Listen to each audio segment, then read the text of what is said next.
नमस्कार दोस्तों, आज हमारे स्टूडियो में हमारे मेहमान मौजूद है। भरवा पार्टी भारतीय जन वार्ता पार्टी के प्रदेश अध्यक्ष शिव कुमार जी भार्गव जी। हम उनसे चर्चा करेंगे।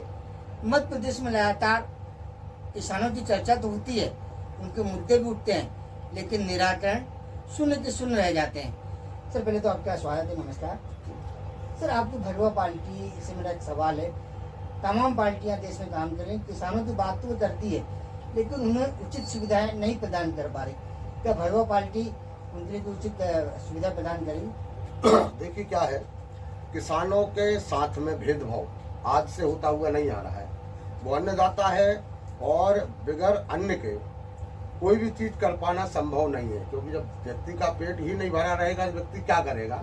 तो वो अन्नदाता है और हम तो किसानों के लिए भगवान की श्रेणी में लेकर आते हैं और भगवान का ही उन्हें स्वरूप मानते हैं, क्योंकि एक परमात्मा लोगों की दिनचर्याओं के लिए चलाता है और किसान 12 महीने अपने खेत में मेहनत करके पूरे विश्व के लिए, पूरे भारत के लिए उपजा कर अनाज देता है ताकि उनका पेट भर सके। पर देखने में आता है कि किसानों के साथ में दोहरा चेहरा आज वर्तमान सरकार से लेकर पूर्व की सरकारों का सबका दोहरा चेहरा रहा है कि आज आप देख लीजिए, जो 5 हेक्टेयर वाला किसान है उसके साथ में भेदभाव है, जिसके पास में ज्यादा जमीन है उसके साथ में भेदभाव है। यानी भेदभाव की नीति इनकी लगातार चलती चली जा रही है। सर, देखा कि इस तुलाई केंद्रों पे अव्यवस्थाएं देखी गई, किसान परेशान, लंबी लंबी लाइन तैयारी लगी, 2-2, 3-3 दिन से वो खड़े, तुलाई नहीं हो पा रही। किसको जिम्मेदार मानते हैं? इसमें सरकार ही जिम्मेदार है, और सरकार यदि जिम्मेदार नहीं होती, जो अधिकारी वहां पर बैठे हैं यदि उन्हें वो फोकस कर देती कि नहीं आपको ये काम या ये सारी चीजें या सिस्टम में उन चीजों के लिए ढंग से बिठा देते, तो ये परेशानी नहीं होती है।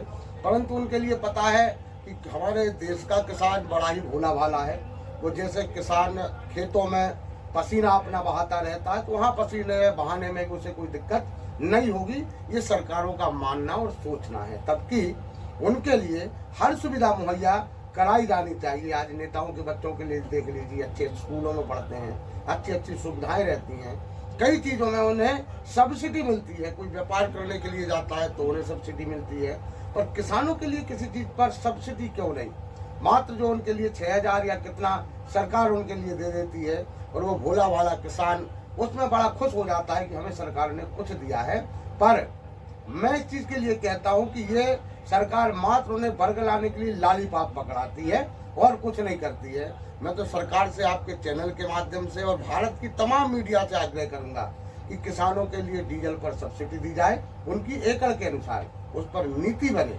भरवा पार्टी का किसान मोर्चा इसमें आंदोलन की तैयारी कर रहा है, गांव-गांव जाकर किसानों से चर्चाएं भी कर रहा है, किसानों का समर्थन ले रहा है, ताकि हमारे देश का किसान मजबूत हो सके और उन्हें वो हर सुख सुविधा मिल सके जो और अन्यत्र लोगों के लिए मिलती है। सर, किसान काफी परेशान है। 5 हेक्टेयर वाले जमीन का जो किसान है, वो छोटा किसान होता है, ब्याज से पैसा लेकर किसी फसल पैदा करता है और उसकी तुलाई नहीं हो पाती, उसको स्लाइड अप नहीं हो पाता। ये कौन सा नियम है सरकार की? ये अल्पसंख्यक नीति है कि शायद ऐसे किसानों को उन्होंने अल्पसंख्यक मान लिया है, और जैसे अल्पसंख्यकों के साथ में व्यवहार करते हैं, जैसे वोटर के साथ में यार इस समुदाय के पास में अच्छी वोट है, इनके पास में अच्छी वोट है, उन्हें बहुत सारी सुविधाएं देते हैं, उनके लिए रिझाने के लिए बहुत सारे काम करते हैं। पर जिनके पास में वोट नहीं होती है तो उनके साथ में वो भेदभाव करते हैं। सेम सरकार वही भेदभाव उन किसानों के साथ में कर रही है, जो गलत है। क्या लगता है भरवा पार्टी की क्या रणनीति रही किसानों को? भगवा पार्टी की रणनीति यही रहेगी कि यदि भगवा की सरकार आती है तो सबसे पहले किसानों के लिए प्राथमिकता दी जाएगी, क्योंकि वो हमारे प्रदेश का, हमारे देश का और हम लोगों का अन्नदाता है। खेत में मेहनत करने के लिए हम लोग नहीं जाते हैं, खेत में मेहनत करने के लिए अन्नदाता जाता है। तो जो सुख सुविधाएं ज्यादा से ज्यादा हम किसानों के लिए दे सकें, ताकि वो किसान संतुष्ट हो और अच्छी फसल उगा सके, खुद भी समृद्ध हो और देश के लिए भी समृद्ध बनाए। तो किसानों के लिए तो रणनीति हमारे राष्ट्रीय अध्यक्ष जी ने, भगवा पार्टी के जो सलाहकार हैं उन लोगों ने बहुत अच्छी बना रखी है, जो समय पर किसानों के सामने भी आएगी, देश और प्रदेश के सामने भी आएगी कि हमारी किसानों के लिए लेकर क्या रणनीति है। तो हमारे साथ मेहमान जुड़े हुए थे भरवा पार्टी के प्रदेश अध्यक्ष शिव कुमार भार्गव जी। उन्होंने साफ शब्दों में कहा कि भरवा पार्टी जब सरकार आती है तो सर्वप्रथम हमारा उद्देश्य किसानों को लाभ पहुंचाना है। किसान हमारे लिए भगवान है, अन्नदाता है, और वास्तव में किसान सबके लिए अन्नदाता है, भगवान है वो, क्योंकि अगर किसान अन्न पैदा नहीं करेंगे तो वास्तव में पूरे देश में हाहाकार मच जाएगा और हम सब भूख के मारे मर जाएंगे। तो वर्तमान सरकार, विपक्ष को भी किसानों की बात करनी चाहिए। वो बात करने से नहीं, उनके विकास के लिए तत्पर आगे आना चाहिए। लेकिन भाजपा पार्टी ने आज साफ कह दिया कि अगर हमारी सरकार सत्ता में आती है तो हम किसानों को सर्वप्रथम आगे रखेंगे और उन्हें वो सुविधाएं देंगे जो वास्तव में उन्हें मिलना चाहिए। नमस्कार।